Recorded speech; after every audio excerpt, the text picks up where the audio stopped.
We had a newspaper. We had no radio or anything like that, you know, but we did have a daily extra if something big happened.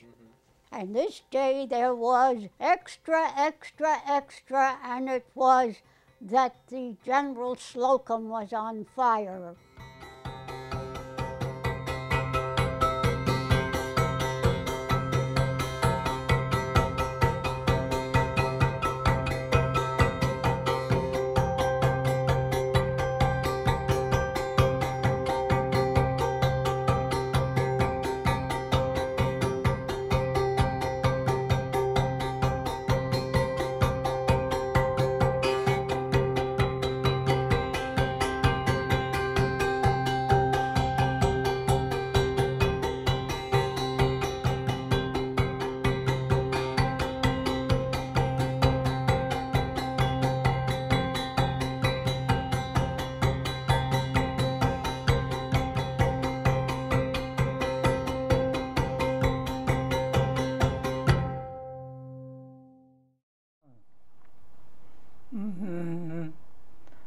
It's something you just don't forget.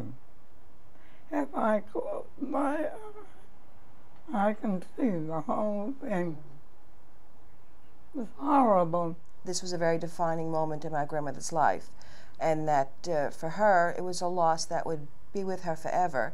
My mother didn't know how to swim. My brother could swim. If I would have hit the wall, I couldn't swim. Most of them, a lot of them were drowned.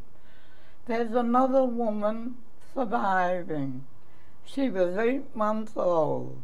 I thought that my mother and father had saved me, but they were separated, and so apparently whatever happened, my mother must have let go of me somewhere along the line or given me to somebody.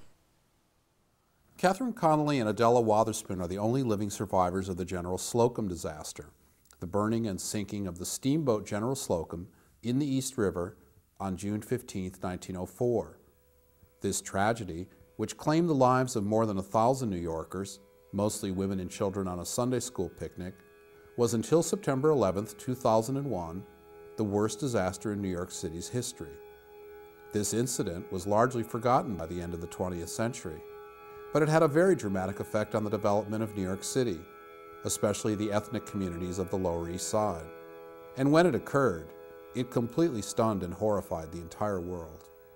It's one of the most interesting questions about why a tragedy like this, of such magnitude, could be not entirely forgotten, but largely forgotten so relatively quickly.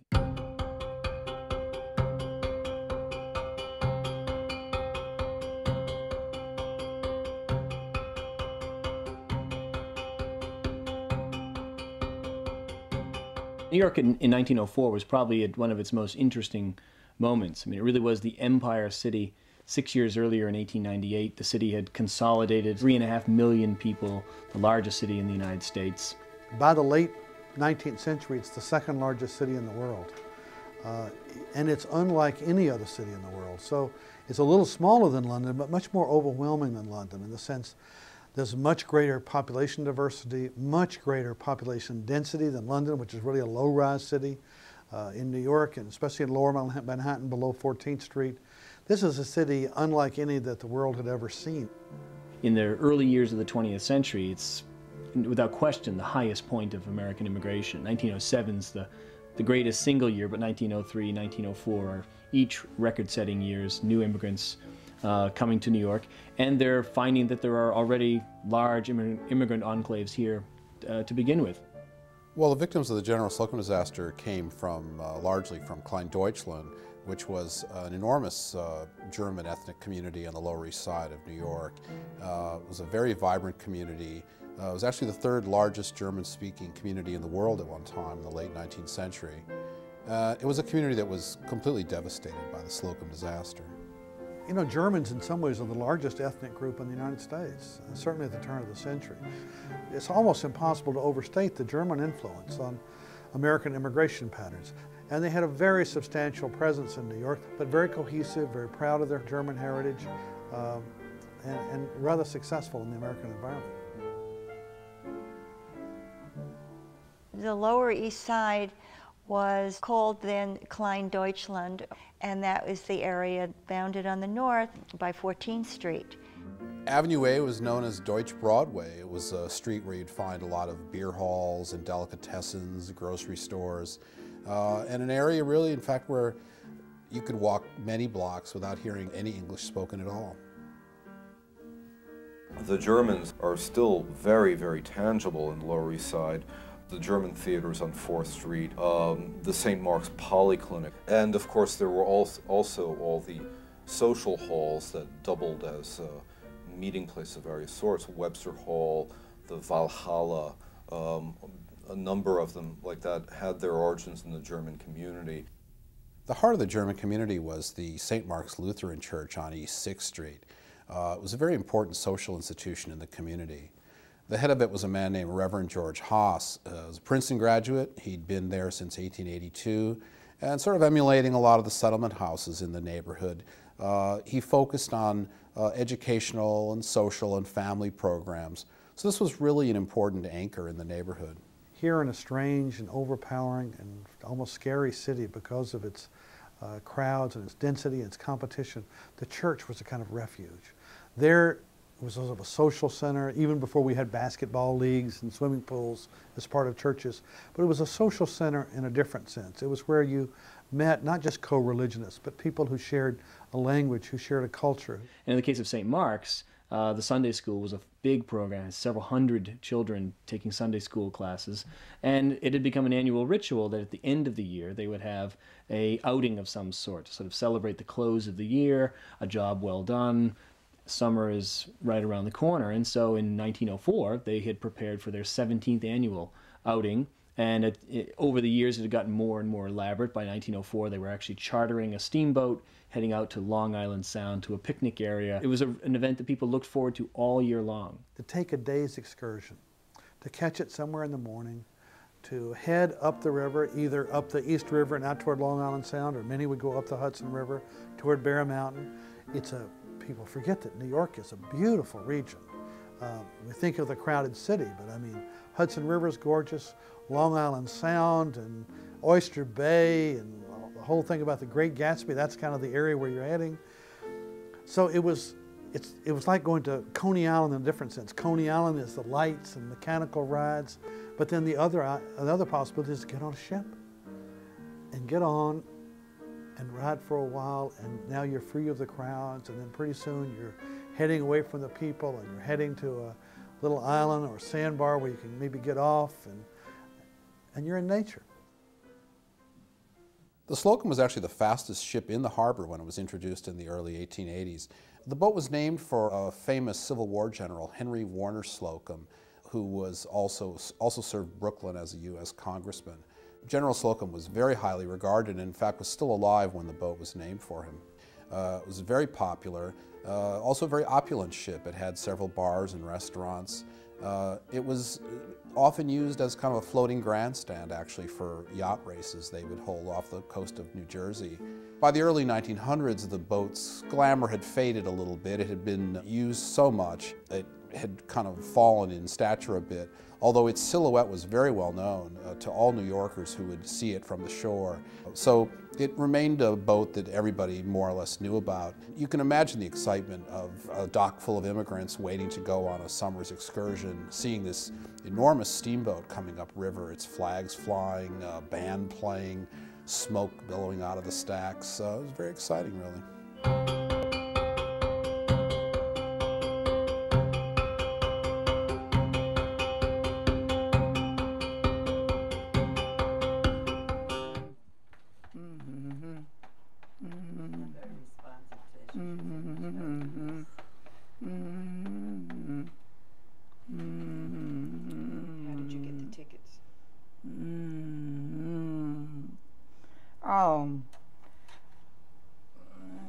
The lady that owned the grocery store gave my mother 2 tickets and none for me. No. So So I was crying. I went down for the lunch. And she asked me why I was crying. Because I can't go to the station. She said, I'll give you a ticket. My mother was furious. She wanted me to stay home with my grandmother. So that's how I got it. I got the ticket. But I wasn't supposed to go. Had you been standing on the streets of Little Germany and on that spring morning, you would have seen whole families heading down to the pier with picnic baskets and with blankets and perhaps with baseball bats and sports equipment, whatever they were going to use to enjoy their day. And there was a ticket taker there and a man clicking off the numbers of people as they went on. The custom of the day was not to count the children as passengers. We'll never actually know just how many people boarded the boat, somewhere around 2,000 perhaps. Yes, there was a band of music. They had music. Oh, yes.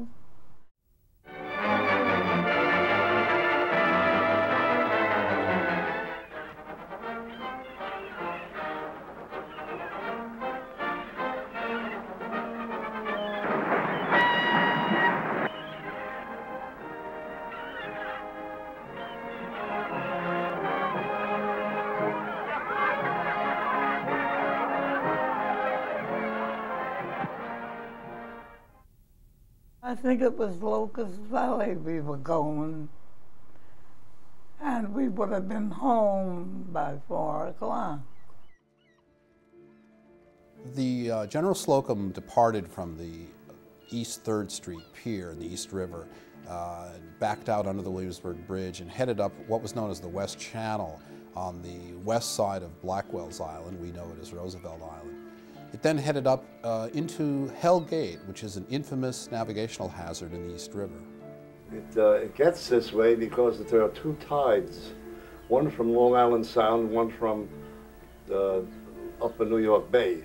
They meet at Hell Gate, they clash, and they're constantly at each other. It's a place where the Atlantic fights with itself. Captain William Van Schaik was a very experienced riverboat captain. Just the year before, he'd received an award for carrying 35 million passengers safely. So he was a very popular, well-known man. Captain Billy was what people called him. He was the only captain that the boat had ever had, actually. In fact, he liked the ship so much, he lived on it year-round, even when it was in dry dock. So he was a really experienced man, probably in his own mind heading towards retirement, could probably have navigated the East River, at least until he got to the Hell Gate, with blindfolded. He knew it so well. So they were, in that sense, in good hands. On the other hand, the rest of the crewmen, the first mate and all the others, were men of great inexperience. The night before the Slocum tragedy, beer steins had been brought aboard the boat, packed in straw. There was kind of a rule on the waterfront that you were never supposed to bring straw onto a wooden steamboat because it was so highly flammable. But that does seem to be what happened, and in the morning when the ship was getting ready to leave, apparently a spark from something, either a cigarette or whatever, got into this lower storeroom and sparked the fire. It began smoking and smoldering. It took the crew of the Slocum a very long time to kind of become alarmed about this. And one thing that also delayed the crew's reaction, and the captain's as well, was that the boat was moving so quickly and the wind was so strong that the smoke was being swept alongside the boat. So the captain, who was directly above the fire, was really one of the last people on board to learn about it. They claimed it started before it left the dock, but it was put out. But it started up again. Something caught fire. Somebody said when the smoke first came up, billowed up the stairway and so on and so forth, that, it was probably the chowder boiling over or something like that, some facetious remark. There's been a persistent rumor that when the Slocum caught on fire, because it was right near Blackwell's Island, which was where the city's lunatic asylum was, that people on the shore began waving frantically to the passengers on the boat to let them know that there was a fire. The passengers on the boat, knowing that this was a lunatic asylum, just assumed that this was the behavior of crazy people, basically, and just dismissed it and kept heading on right upriver. When the boy came running up from down below, from the lower deck, he came running up and howling, "The boat's on fire." My mother said, "What?" He said, "The whole boat's on fire." Well, she was holding the baby. My brother was sitting with her. He wasn't like me. I would run about. My aunt describes it quite well. She says that they were all on the forward deck, I believe it was, and the children were playing with my Aunt Martha. And, of course, I was probably in my mother's arms, and they suddenly saw this billow of black smoke coming up the stairway. And then the next thing, they saw the flames. And then, of course, panic broke. When that cry of fire came, well, everybody was panic-stricken. What can you expect from a lot of young mothers? One woman had a 3-week-old baby. What do you do in a case like that? Nothing. It was very windy and breezy, and that fed the fire. The flames were shooting one way with the wind. But my mother was calling me back. She said, "Come back and hold my sky." But me, no, I had to run. It was bedlam, because they couldn't, you see, they couldn't get the life preservers were no good. They couldn't get the life rafts were wired on. There was just, everything was wrong. Naturally, all these women were screaming, holding babies. And everybody was running up on one deck. Can you picture about 400 people on the deck? Everybody ran to the top deck, and the top deck collapsed. And everybody on it was drowned. There in the midst of the Hellgate, with now flames pouring out of the port side of the bow, and realizing the ship is fully engaged, there's no saving the ship, and probably by now he's already lost the first lives of his career. He has several bad decisions to make, and he goes with what he thinks, what experience tells him is the best of those bad options. And it's full steam ahead to North Brother Island. North Brother Island was a contagious disease hospital, and his goal is to swing around the side of North Brother Island and actually to bring the boat in so that the stern swings towards the shore, because he knows that most people are by now at the rear section of the boat, and he wants to get that part of the boat as close to the shore as possible so people jumping off could actually stand up or have to swim very short distance. The Slocum is such an amazing sight as the fire rages. I think for a lot of reasons. We know the hoses didn't work. We know the ship was old and wooden, and we know that the wind was fairly strong. And the ship is Captain Von Schaik is with all possible speed trying to head for North Brother Island. And the fire is more toward the front, so the fire is also blowing toward the back. Unfortunately, he brings it in, and it does not work. The bow actually comes in and lodges in the sand, and the stern is stuck out in the deeper part of the water. So, to compound the tragedy, a great many people actually survived this outrageous ordeal up the East River, managed to get to the stern of the ship, managed to hang on as people pour over the railings, as the decks collapse, as the flames get closer, and they actually get to safety, North Brother Island, and they jump over the stern of the boat and drown because they're in 12 feet of water. It was a terrible panic. I'll never forget it. The women were screaming. I think it's important to recall that most people couldn't swim a century ago. It's been in our time that swimming became a recreational activity for ordinary people. That's mostly since World War II, but certainly since the 30s when you got the rise of municipal swimming pools.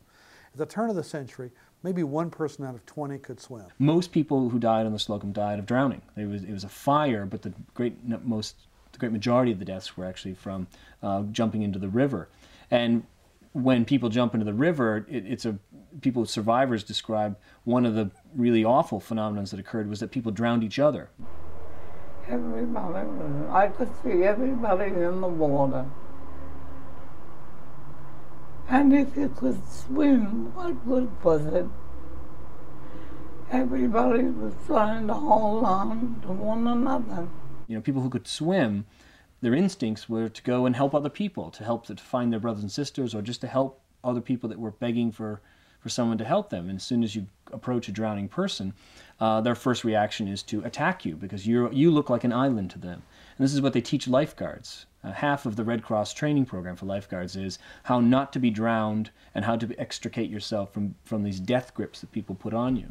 And so when they pulled people out of the water, they found a great many people actually were embraced. Now put yourself in the shoes of one of the mothers. First of all, she probably couldn't swim. Let's say by a miracle she could swim. She's going to have to jump into water fully clothed. That would be very difficult for anybody to swim in. And she's probably got 3 or 4 children with her. So which one is she going to save? So really, I think those mothers were faced with the kind of agonizing choice that none of us ever want to be confronted with.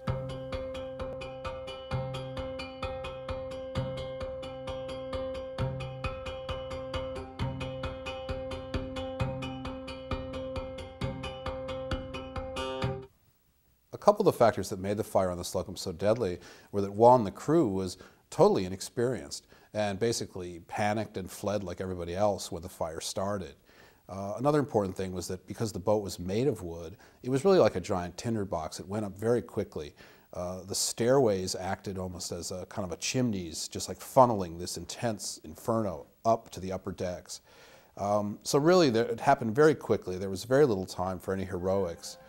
The people who actually did distinguish themselves were not the crew, but just ordinary folks who happened to be in the East River, on other boats or on the shore, and chiefly the nurses and staff and patients even of the Riverside Hospital, which was on North Brother Island. It was a regular Wednesday on North Brother Island when this burning ship came crashing into the shoreline, and people dropped what they were doing. Nurses and doctors rushed out to aid the people pouring off the ship, and then patients did the same thing. The hospital was actually being renovated, so there were some very long ladders there, so people who couldn't swim actually waded out to their chest in the water and extended these ladders out to the deeper water, and people clung onto it and were pulled ashore as a result. One woman named Mary McCann, she'd arrived in America as an Irish immigrant. She was 17 years old. She was only about 2.5 weeks resident in America, had been sent to the hospital for a case of measles and was pretty much recovered and was still sort of working there as a helper. She rushed into the water, and accounts vary that she saved between 10 and 20 people because she was a very good swimmer. There was one man on the boat, a policeman named Abel Van Tassel, who weighed 300 pounds. He'd been hired by Reverend Haas to come along and serve, sort of help supervise the picnic. I'm sure it seemed like the easiest job in the world, being security at a Sunday school picnic. He wound up in the water, and because of his great girth, became sort of a floating lifeboat for dozens of children who just grabbed onto his uniform, and he just floated on into shore. She remembers that we were all separated and that her hair caught on fire before she jumped overboard, and of course that her husband had his clothes burned off him. He stayed on the boat so long looking for the rest of the children. He said he swam around the boat a little bit of the time. Afterwards, I guess beyond that, you know, it was boiling hot water close to the boat, so he had to swim in the perimeter. Jack Wade was the captain of a tugboat, and he was on the Bronx shore when the Slocum came upriver on fire. He immediately went into action and brought his tugboat right up against the Slocum, trying to rescue people. The heat from the fire was intense. His own clothes and hair caught on fire. Meanwhile, a rope had become tangled in the Wade's rudder, and so for a moment it was very dramatic. It almost seemed like the Wade was going to be engulfed in flame as well. In the meantime, a fireboat had come up and began hosing down the Wade to sort of cool it off. In the meantime, another 50 or 60 people from the Slocum had piled over the railing onto the Wade. So when the Wade finally pulled back from the Slocum, it had probably saved 100 or 150 people. I went to the railing, and I was screaming and crying. Man picked me up, put me over the railing, and I got on the tugboat. That's how I was saved. My grandmother, she came down with the third rail with one granddaughter, little Dora, only 3 months old.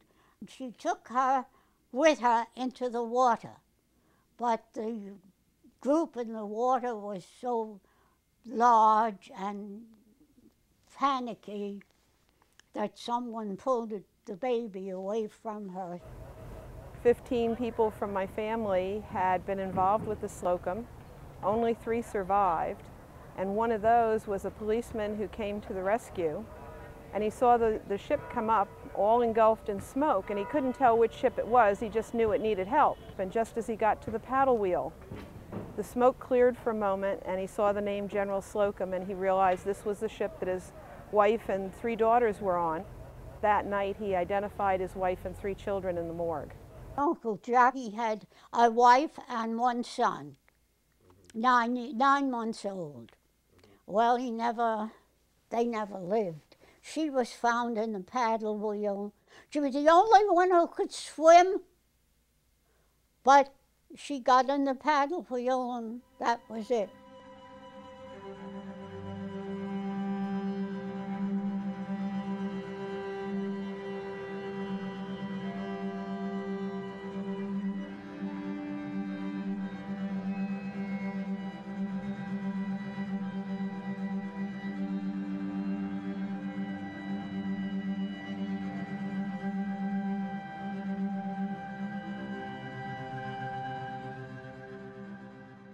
The whole family was reunited, but my 2 sisters were gone, and the 2 cousins were gone, and the 1 aunt, and I still haven't found the name of the other aunt. My mother always used to say 2 cousins, 2 sisters, and 2 aunts.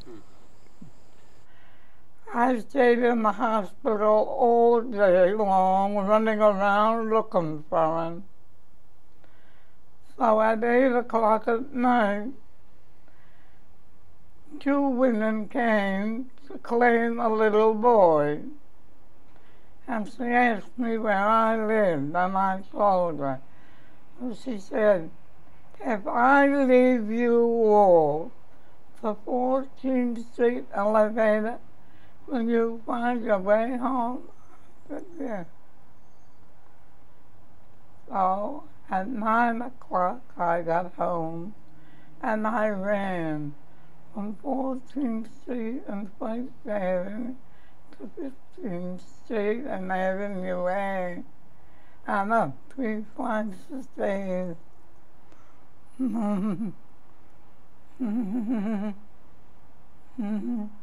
next day, the 3 bodies were identified. We were lucky.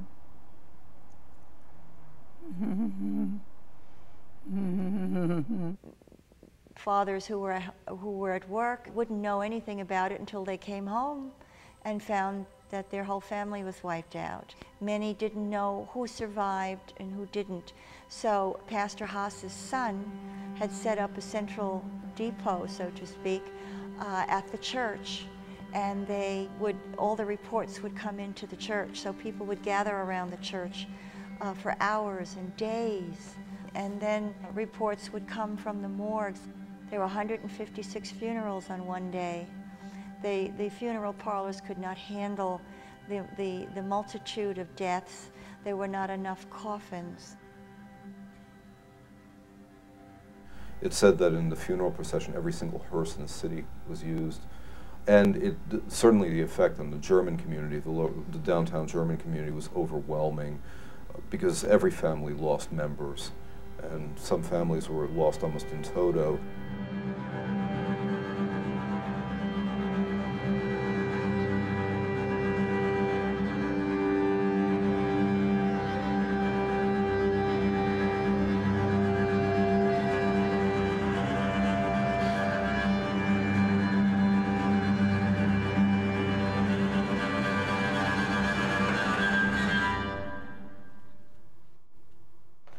My mother's friend owned a dairy. She was on the Slocum. She was found, but her 2 children were never identified. She was, in our block, there was 10 people born, 10. They never found our children. Well, in Lutheran, where the unidentified, I think there's 65 unidentified dead buried there.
I remember Nanny saying that whole buildings had no women and children in them, just men. She said whole buildings were empty, just men that were, a whole block of just men that had lost their families.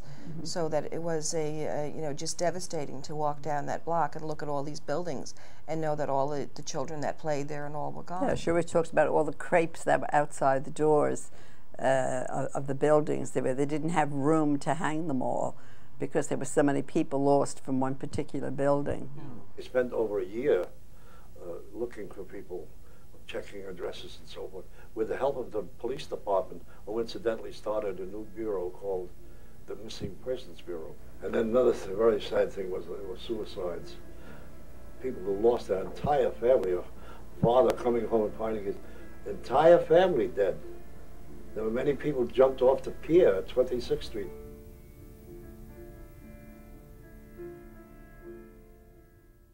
When 1,000+ people die in a tight-knit ethnic community, there's not a single person there who doesn't know somebody, who isn't related to somebody, who has died, or who has lost a child, or lost a wife, or lost their whole family. So it was truly a devastating event for this community. And the most evident response was to just leave the neighborhood. And the last thing you want to do is stay in a neighborhood where everywhere you turn you see black bunting and reminders of these people that are no longer there, but especially if you lost your family members. And some people moved in as quickly as several days. It's a measure of how overwhelming it was that it seems as though the entire German population sort of packed up and left. They literally got up from the Lower East Side and moved to Yorkville. Yeah, there was one small public school where just almost every child in the school had been on the Slocum. So it was really a whole community that was wiped out. Yeah.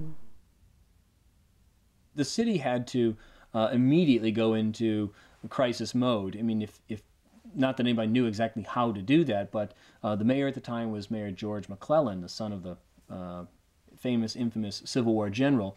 And he was a brand new mayor and man with high hopes to be president. So he's very politically ambitious. He's new to the job. And so when the crisis when it occurs, when he finds out what has happened, he's got to make some very quick decisions. First thing is to send as many policemen as they can find to the church to control the crowds, to the morgue to control the crowds, and to have some semblance of order there, and then up to North Brother Island, of course, to dispatch fireboats and emergency personnel there to handle the grim task of collecting these hundreds of bodies, also treating the sick and wounded. After the burning of the General Slocum, it was believed that many bodies remained on the boat itself, which was now underwater. Frank Barnaby, the president of the Knickerbocker Steamboat Company, issued a statement through his lawyer that since the boat had sunk, it now belonged to the insurer and that it wasn't his responsibility or that of his company to raise it. So the city of New York had to step in and raise the Slocum. And when they did, indeed, they found many, many bodies trapped inside the ship itself. So when Reverend Haas was actually able to go back to the pulpit, he was badly injured in the fire. The sermons all have a very common thread. The Lord works in mysterious ways, and we will never, ever be able to figure out why this kind of stuff happens, why the innocent, good, God-fearing, church-going, decent people are wiped out in such a catastrophe. But ultimately they say, we'll never know, and it's our job to remain faithful in spite of what one minister called this fearful visitation.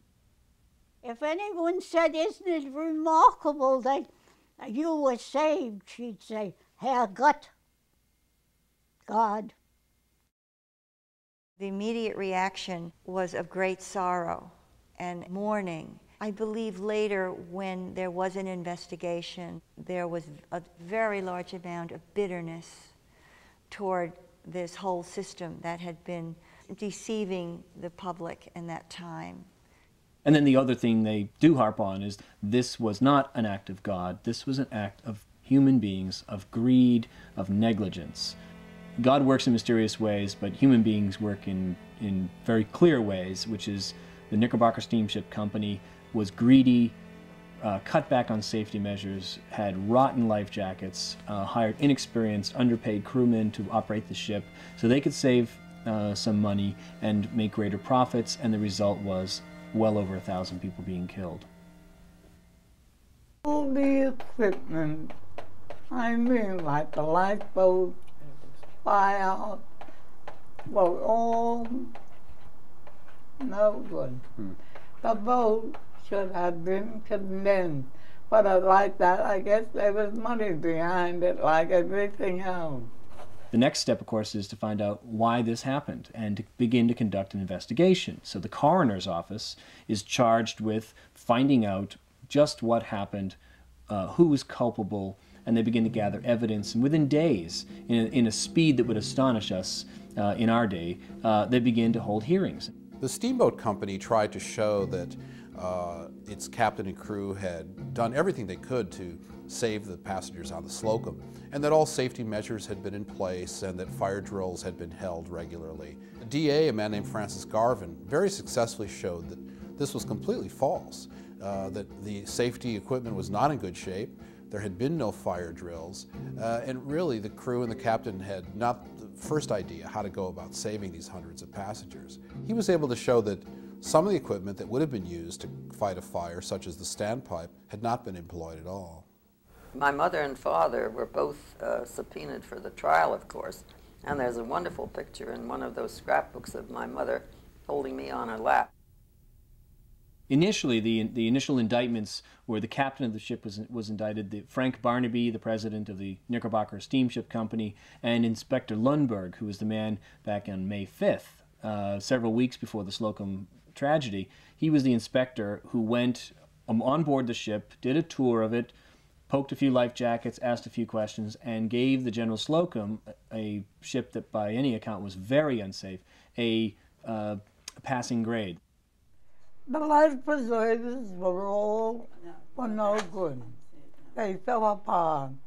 The boat should have been condemned. The men that took care of the lifeboat were just men that hung around on the docks. No experience whatsoever. But anyway, everything was decayed on it. It should have been condemned. One other thing that came out of the inquest that was very damaging to the steamboat company was it turned out that the very night of the disaster, Frank Barnaby, the president of the company, had gone to the offices and changed a recent invoice that had been received for hundreds of new life vests for the Slocum sister ship, the Grand Republic. He tried to make it look as if these life vests had been actually delivered to the General Slocum. At the inquest, the company's bookkeeper, Josephine Hall, testified to this sleight of hand, revealing what Barnaby had attempted to do. So, of course, this was extremely embarrassing and damaging to their case. The focus of the inquiry became a man named Henry Lundberg, who was the assistant inspector for the steamboat service. He was the one who had declared the Slocum's life vests to be in good shape when they were totally rotten, as it turned out. Lundberg was tried 3 separate times and managed to avoid being convicted each time, basically by claiming that as an assistant inspector, he himself had not been adequately trained, and so no one could really expect him to know what to do. And the one person where the full weight of the law comes down on is Captain William Van Schaik. He is deemed to be the man most responsible for the great loss of life, that it was his primary responsibility as the captain of a ship to maintain a safe ship. Captain Van Schaik was viewed harshly by the inquest because he was caught in a very bold lie, which he claimed that he had held fire drills with his crew. This was shown to be totally false, so his credibility was pretty well shot. In a larger sense, I think the public held him responsible because people couldn't understand why, when the fire first broke out, he hadn't just beached the boat right in Hell Gate. And so he was blamed for the tragedy's high death toll. Uncle Jack, the one who jumped over the counter, he was determined to kill the captain when he was to be released. Public sympathy eventually did shift around in support of Captain Van Schaik. There was a sense that he had been scapegoated and that the real culprits, the safety inspectors and the executives at the steamship company, had gone scot-free. His supporters put together a huge petition of about 250,000 names to beg for his release. And so he wound up only serving 3 years of a 10-year sentence. And when the Slocum tragedy occurred, it immediately put the spotlight on the United States Steamship Inspection Service, which had jurisdiction over the safety aboard steamships. And Teddy Roosevelt, being a good progressive, being a person who had already made his name as a president dedicated to more use of government regulation and such, orders an immediate reinspection. And lo and behold, they discover that there are thousands of violations, and most of these ships should actually not have been certified as safe. You know, it's one thing that anybody can write a regulation. The question is, does anybody care? And Roosevelt helped move us to a position where, yes, you do care, and yes, there will be inspections. And some would argue that that's the origin, really, of the Coast Guard, which of course makes it its business. And that's what you really need, is to have some arm of government that's responsible for maritime safety. So you get on a ship today, and the first thing they say is, where is the lifeboat station? What will you do in case of fire? Where should you go? But in some ways, that's a legacy of the Slocum, of other things, and those people paid with their lives to help us.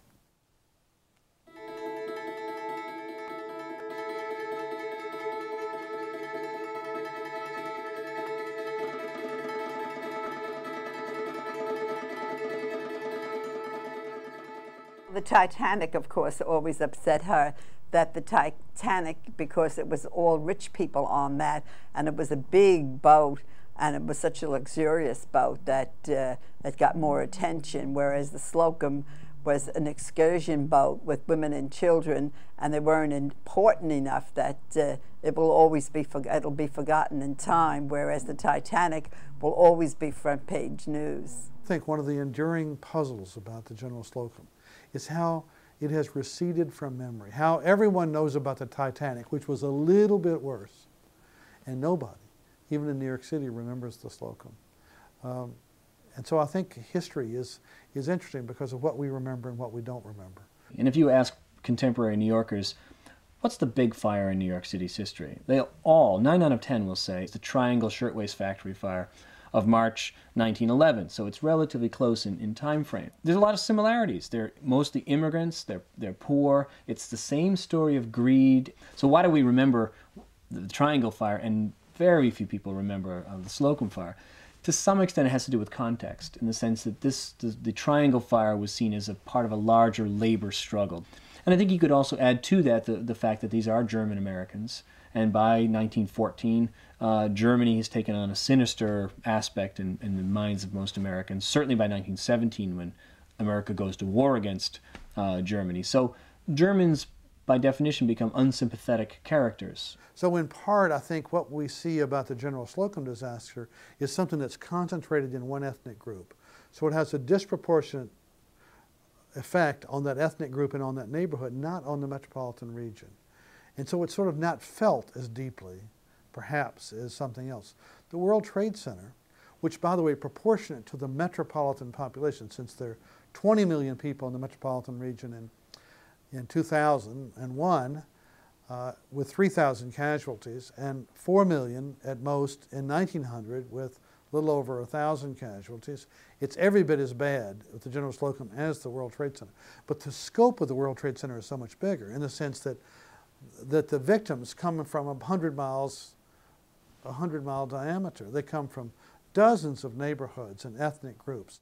I think just as the people in the World Trade Center were innocent victims who took a hit for us all, I think in some ways so did the passengers on the General Slocum.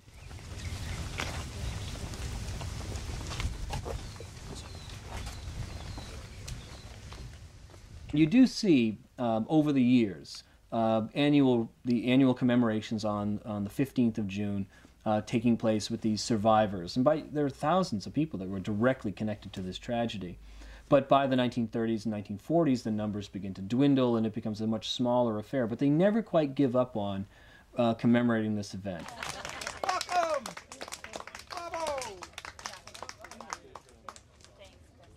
Adela Wotherspoon was the youngest survivor of the Slocum tragedy and became a kind of a poster child for the various survivors groups.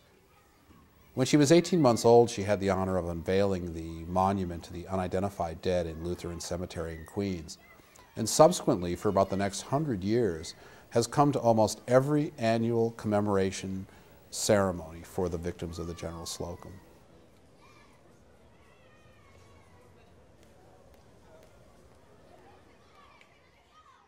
The one thing that it did do, it made me feel that I always should do whatever I could that was important in order to make it worthwhile for the fact that I had been saved. Nowadays, if this had happened, she said we would have gotten a lot of psychiatric help. Mm-hmm. She said, and people would have spent a lot of time talking with us and helping us work through this. But she said in those days they didn't know about that, and they just thought because I survived it was okay, and that when she arrived home, having been dropped off at the subway line by this strange lady, she still didn't know about her mother and her brother and sister. And when she arrived home, she said she thought that they would be so happy to see her. But her father and her other relatives that were there, they just kept on yelling at her, "Where's your mother? Mm-hmm. Where's your sister? And where's your brother?" And I think that Nanny felt a sense that she had abandoned them. Her mother, as she said, called to her to be with her. And while I know Nanny's really happy that she survived and she's had a very interesting life, I think that there's a part of her that feels, I should have died with them. It was a beautiful day like this, gorgeous. And I was so glad that I was going. My father was against the whole thing. Said those boats are overcrowded, and my mother wanted to go. She was never on an excursion before. Mm-hmm.